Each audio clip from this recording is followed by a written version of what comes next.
Assalamualaikum warahmatullahi wabarakatuh. Perkenalkan, nama saya Khairul Najwa dengan NIM C1C021001. Baiklah, di sini saya akan menjelaskan materi tentang aspek keperlakuan pada akuntansi pertanggungjawaban dengan dosen pengampu Bapak Dr. Wirmi Eka Putra SE MSI. Materi yang pertama yaitu akuntansi pertanggungjawaban. Akuntansi pertanggungjawaban menurut Hasan dan Momen tahun 2006 adalah sistem yang mengukur berbagai hasil yang dicapai oleh setiap pusat pertanggungjawaban menurut informasi yang dibutuhkan oleh manajer untuk mengoperasikan pusat pertanggungjawabannya. Yang kedua, sasaran akuntansi pertanggungjawaban. Adapun sasaran akuntansi pertanggungjawaban untuk manajemen. Yang pertama, kemudahan identifikasi. Yang kedua, keuntungan motivasional. Yang ketiga, ketersediaan data. Yang keempat, kesiapan informasi. Yang kelima, perencanaan dan pengembalian keputusan. Yang keenam, pendelegasian dan pengadilan. Yang ketujuh, prinsip-prinsip dan akuntansi pertanggungjawaban. Yang terakhir, input dan output. Tujuan akuntansi pertanggungjawaban. Akuntansi pertanggungjawaban adalah perangkat untuk mengukur pengukuran kinerja divisi yang dapat dinyatakan sebagai berikut. Yang pertama, untuk menentukan kontribusi divisi sebagai subunit dibuat untuk keseluruhan organisasi. Yang kedua, untuk memberikan dasar dalam mengevaluasi kualitas kinerja manajer divisi. Yang ketiga, untuk memotivasi manajer divisi untuk mengoperasikan divisinya dengan cara yang konsisten dengan dasar tujuan organisasi secara keseluruhan. Jaringan pertanggungjawaban. Akuntansi pertanggungjawaban didasarkan pada pemikiran bahwa seluruh biaya dapat dikendalikan dan masalahnya hanya terletak pada penetapan titik pengendaliannya. Untuk tujuan ini, struktur organisasi perusahaan dibagi ke dalam jaringan pusat pertanggungjawaban secara individual. Untuk menciptakan struktur jaringan pertanggungjawaban yang efisien, tanggung jawab dan lingkup wewenang untuk setiap individu dan eksekutif, puncak sampai ke karyawan pada tingkat paling rendah harus didefinisikan secara logis dan jelas.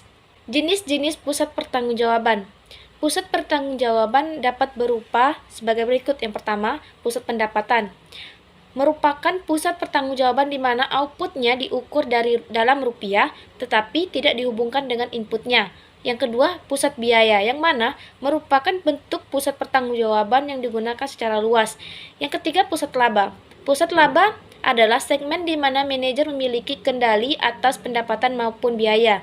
Yang terakhir, pusat investasi, di mana manajer pusat investasi bertanggung jawab terhadap investasi dalam aset serta pengendalian atas pendapatan dan biaya. Menetapkan pertanggungjawaban. Setelah memilih jenis struktur organisasi, tugas penting berikutnya dalam membentuk sistem pertanggungjawaban yang efektif secara keperlakuan adalah menggambarkan pertanggungjawaban. Perencanaan, akumulasi data dan pelaporan berdasarkan pusat pertanggungjawaban. Yang pertama, anggaran pertanggungjawaban. Karakteristik anggaran pertanggungjawaban adalah bahwa manajer pusat pertanggungjawaban dibebani target kinerja hanya untuk pos-pos pendapatan dan biaya yang dapat dikendalikan. Biaya yang dapat dikendalikan tidak sama dengan biaya langsung. Yang kedua, akumulasi data. Pertama, biaya diklasifikasikan berdasarkan pusat pertanggungjawaban. Yang kedua, dalam setiap pusat pertanggungjawaban, biaya tersebut diklasifikasikan berdasarkan apakah biaya tersebut dapat dikendalikan atau tidak dapat dikendalikan. Yang ketiga, biaya tersebut diklasifikasikan berdasarkan jenis biaya atau berdasarkan pos pelaporan seperti gaji, perlengkapan, bahan baku, dan sewa. Laporan pertanggungjawaban. Produk akhir dari hasil sistem akuntansi pertanggungjawaban adalah laporan pertanggungjawaban atau laporan kinerja secara periodik. Asumsi keperlakuan dari akuntansi pertanggungjawaban.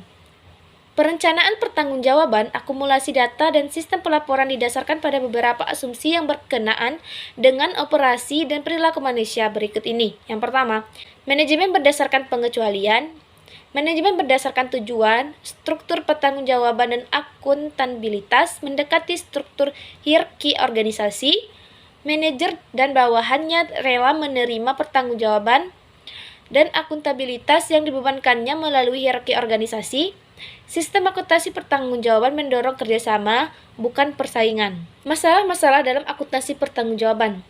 Ketika menerapkan sistem akuntansi pertanggungjawaban, terdapat berbagai masalah dan kesulitan yang kemungkinan besar akan dihadapi oleh manajemen. Di antaranya pertama, klasifikasi biaya, konflik antar departemen, keterlambatan pelaporan, overloading informasi, dan ketergantungan lengkap akan menipu.